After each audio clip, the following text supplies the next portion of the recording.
More than 2,500 years ago, one of ancient Greece's most celebrated pop stars and erotic poets enraptured listeners. In one legend, a prominent Athenian heard his nephew singing one of their songs and enjoyed it so much that he asked the boy to teach it to him. "So that I may learn it and die," he said. So who was this revered figure? Her name was Sappho. She lived on the Greek island of Lesbos around 600 BCE. Like other singer-songwriters of the time, she sang while playing the lyre, a stringed instrument from which the term lyrics is derived. But Sappho's lyrics offered a uniquely intimate perspective on love, passion, and longing. She's the first on record to combine the words bitter and sweet, for instance, to describe at once the thrills and devastations of romance. Sappho was an aristocrat, thought to have married a man, though none of her surviving work mentions him. It does reference other family, as well as festivals, colourful clothing, and growing old. But Sappho was best known for her lyrics about homoerotic desire for women.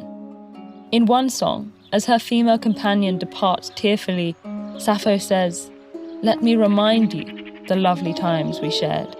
She describes flower garlands, perfumes, and, she says, on soft beds, you quenched your desire.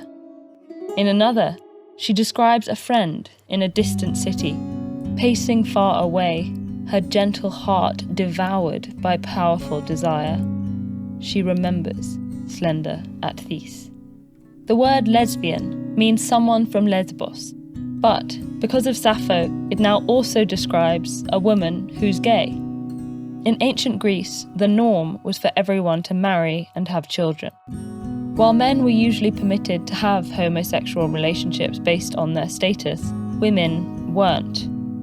But it appears that, on Lesbos at this time, aristocratic women generally had more freedom. Yet the details of Sappho's life remain mysterious, partially because only fragments of her poetry survive. In ancient times, however, so much of it persisted that it seemed it would last forever. Admirers performed Sappho cover songs and committed her poetry to papyrus, parchment, and pottery.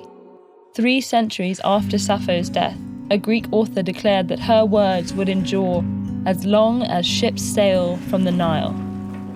Another century later, the Library of Alexandria housed 9 scrolls of her work, numbering over 10,000 lines.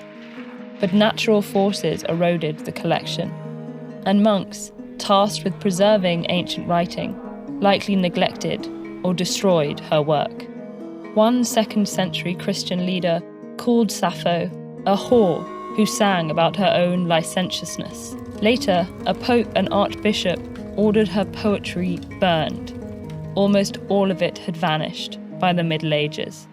Then, about a century ago, people began rediscovering Sappho's poetry in locations like an ancient Egyptian garbage dump. Now we have around 700 lines, representing less than 10% of Sappho's total known work. We only have one complete poem of hers. About a dozen others are substantial, but most are mere fragments. New pieces of Sappho songs probably will be found.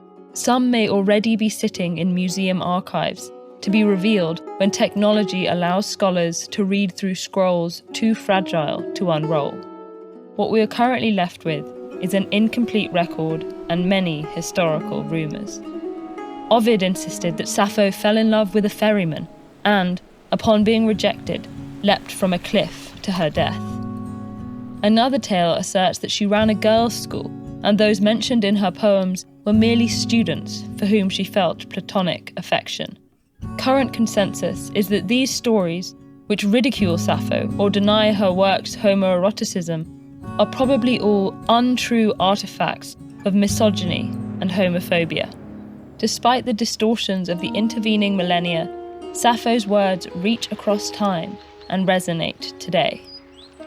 More than 2,000 years ago, she wrote, "I say someone in another time will remember us." And thankfully, we do. 1,700 years before Sappho, there was Enheduanna. Dig into the life and legacy of the world's first author and learn why she was banished with this video. Or explore what was lost in the Library of Alexandria's demise with this video.